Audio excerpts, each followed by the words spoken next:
So welcome back guys. आज दोबारा से आ गए हैं देखने अपना फेवरेट मार्वल और इन आंटी की मिस्टेक्स को सही करने के लिए हम लोग आ चुके हैं दोबारा से।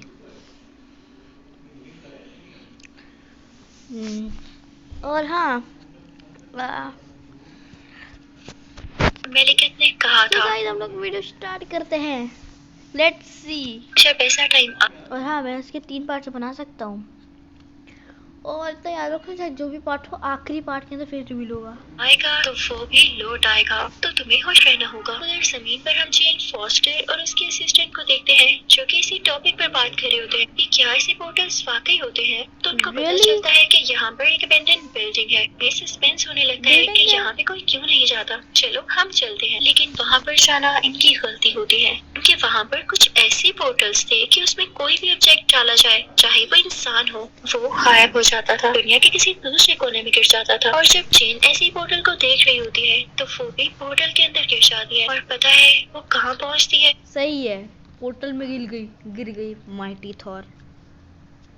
नहीं, माइटी थॉर हो ना। हाँ, तो माइटी थॉर पोर्टल में गिर गई जमीन की उसी गहराई में जहाँ पर किंग ओडिन के फादर ने मेलिकेट का वेपन छुपा रखा था। जैसे ही वो उस जगह पर हिट करती है, उस वेपन की सारी ताकतें जेन फोस्टर के अंदर आ जाती हैं। और इस बात का पता उसी सिक्योरिटी गार्ड को भी चल जाता है जो कि बायफ्रॉस्ट ब्रिज की हिफाजत किया करता था। वो थोर को जाकर बताता है अभी भी इसे हिमदार के बारे में नहीं पता कि आपने मुझे कहा था कि मैं जेन फॉस्टर पर नजर रखूं, लेकिन वो मुझे दुनिया में कहीं भी नजर नहीं आ रही है। कहीं उसे कुछ हो तो नहीं गया? तो थोर उसे कहता है मुझे फौरन से जमीन या मिड गार्ड पर भेजो, मैं जाकर देखता हूँ। अब थोर आ चुका था मिड गार्ड पर, लेकिन जेन तब तक वहाँ पर पहुँच चुकी होती है, यानी जमीन पर वापिस आ चुकी होती है। जब थोर को देखती है तो उसे स्लैप करती है, तुम इस हुलिये में यहाँ पर आ गई हो, कोई तुम्हें देख लेगा तो क्या कहेगा? लेकिन काम उल्टा ही पड़ जाता है। पुलिस वहाँ पर आती है और जेन को ही पकड़ के कहती है, लेडी आपने इसे स्लैप क्यों किया है? लेकिन पुलिस का जेन को हाथ लगाना पड़ता है महंगा, क्योंकि जेन में से काफी इलेक्ट्रिकल वेव्स निकलती हैं, जिससे पुलिस ऑफिसर दूर जाकर गिरता है। ये देख के थोर को पता चल चुका था कि उसकी दोस्त के अंदर ये एबिलिटीज आ चुकी हैं, मेलिकेट के उसी वेपन की पावर्स। तो वो उसे अपने साथ एस्कॉर्ट ले आता है। किंग ओडिन भी जब उसे देखते हैं तो उन्हें पता चल जाता है कि जेन के अंदर ये पावर्स हैं जो कि अच्छी नहीं है। वो बताते जरूर लौटेगा, उसका वेपन अब जेन के साथ कनेक्टेड हो चुका है, तो जेन की जान।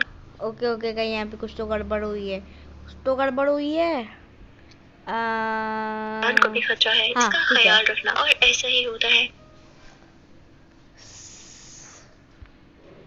Maples MapmyIndia Bharat का मेलिकेट अपनी नींद से जाग चुका होता है और अपने खास साथी से कहता है कि जाकर एस्कॉर्ट पर हमला कर दो ताकि वो वेपन को मेलिकेट के पास वापस लेकर आ सके। उसके बाद मेलिकेट अपने असली रूप के साथ यहाँ आ सके। अब मेलिकेट को पता चलता है कि उसका वेपन जेन फॉस्टर के अंदर है, तो वो खुद भी वहाँ पर आ जाता है और उसकी जान लेकर अपना वेपन हासिल करने ही वाला होता है कि तभी वहाँ पर थोर की मदर आ जाती है जो कि जेन की जान बचा लेती है। लेकिन इस चक्कर में उनकी अपनी जान चली जाती है। उन्होंने जेन के लिए कुर्बानी दे दी थी। तभी वहाँ पर एस्कॉर्ट आ जाते हैं, जिनसे डरकर मेलिकेट और उसका साथी भाग जाते हैं क्योंकि मेलिकेट अभी इतना पावरफुल नहीं हुआ था, उसके पास अपना वेपन जो नहीं था। जब थोर को पता चलता है कि मेलिकेट ने उसकी मदर को मार डाला है तो वो गुस्से से आग बगोला हो जाता है। इतना गुस्सा कि वो मेलिकेट से बदला लेकर ही रहेगा। वो सीधा लोकी के पास जाता है और उससे भी बताता है कि मेलिकेट ने हमारी मदर को मार दिया है, तुम मेरे साथ चलो, हम उससे बदला लेंगे। लोकी को भी बहुत गुस्सा आता है और वो एक साथ उधर जाने के लिए तैयार हो जाते हैं। थोर और लोकी जब वहाँ पर पहुँचते हैं तो देखते हैं कि मेलिकेट के सामने जेन भी है और वो उसे अपना वेपन निकालने की कोशिश कर रहा है जिससे जेन की जान भी जा सकती थी। तो ये चीज थोर को काफी डरा देती है, लेकिन मेलिकेट जल्द ही जेन के अंदर से अपना वेपन निकाल लेता है। थोर को बहुत गुस्सा आता है और वो अपनी थंडर पावर्स का यूज करते हुए इस वेपन को तोड़ने की कोशिश करता है, लेकिन ऐसा नहीं कर पाता। मेलिकेट के पास अब उसका वेपन आ चुका था और वो और भी ज्यादा स्ट्रॉन्ग हो चुका था।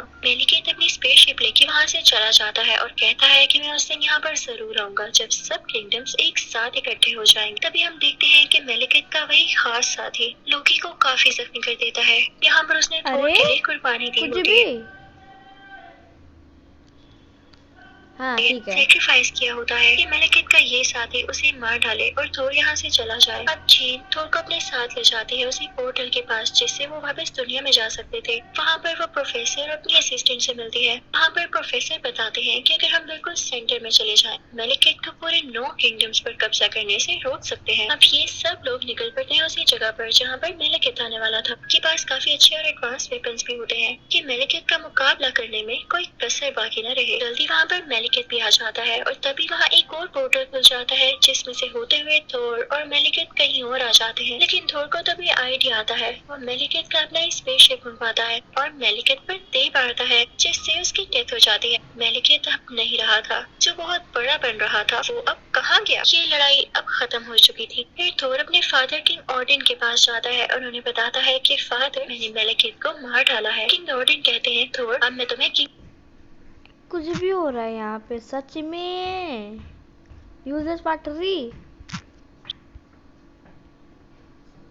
है नहीं तो किंग जरूर बनाऊंगा। थोर कहता है कि नहीं, मैं अभी भी आपकी तरह स्ट्रॉन्ग नहीं हुआ। तभी हम देखते हैं कि किंग ऑर्डिन की जगह लोकी होता है। इसी के साथ पार्ट 2 यहीं पर खत्म होता है। मैं आपको एक्सप्लेन करूंगी थोर का पार्ट 3 जिसका नाम है थोर रैग्नारोक। करते हैं मूवी का स्टार्ट। यहाँ पर हमें पता चलता है कि मेलिकेट के वेपन से एक स्टोन निकालकर कहीं भिजवा दिया गया था और उसको ढूंढ रहा होता है। ढूंढते ढूंढते वो हेल्प पहुंच जाता है, लेकिन तभी वो वहाँ मिलता है फायर स्कल से। फायर स्कल उसे फायर स्कल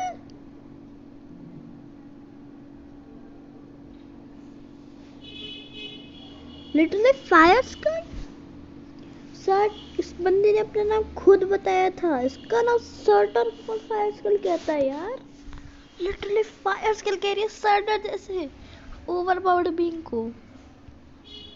पकड़कर हेल नहीं लग रहा मुझे कहीं से, उसे लटका देता है और उसे कहीं से भी मुझे हेल नहीं लग रहा है। आगे कंटिन्यू करते हैं। कहता है कि तुमने मुझे क्यों पकड़ रखा है? तो फायर स्कल कहता है, तुम मेरे अंदर चलती हुई आग देख रहे हो, ये फायर स्कल नहीं सर्टर। इटर्नल फायर नहीं है, लेकिन जल्द ही वो दिन आएगा जब मेरे अंदर इटर्नल फायर आ जाएगी। मैं उसने ये कब कहा था? लिटरली उस बंदे ने कहा था एक भविष्यवाणी है रैग्नारॉक नाम से। इमॉर्टल हो जाऊंगा। याद रहे, मैं हर किंगडम पर कब्जा कर लूंगा। तुम क्या, तुम्हारा कोई किंगडम नहीं बचेगा। तो थोर उससे पूछता है, तुम्हें गरूर किस बात का है? तो फायर स्कल कहता है, ये मेरे सींग देख रहे हो कितने खूबसूरत है, यही तो मुझे ताकत देते हैं। तो थोर कहता है, मैं अपनी ताकत दिखाऊं? इसी के साथ वो अपना हाथ खोलता है और उसके हाथ में उसका प्यारा हैमर आ जाता है। सच में वो हैमर थोर को बहुत प्यारा होता है। थोर अब फ्री हो जाता है और फायर स्कल के सामने जाता है। फायर स्कल अपने बाकी साथियों को भी बुलाता है जो कि फायर से ही बने होते हैं। थोर से लड़ाई करने लगते हैं और इनको बड़ी आसानी से हरा देता है। तभी वहाँ पर एक ड्रैगन आ जाता है जो कि थोर की जान लेना चाह रहा होता है, लेकिन तभी थोर को आईजी आता है। कहता है कि मेरे अलावा भी हैमर ट्रैक दिस यूट्यूब।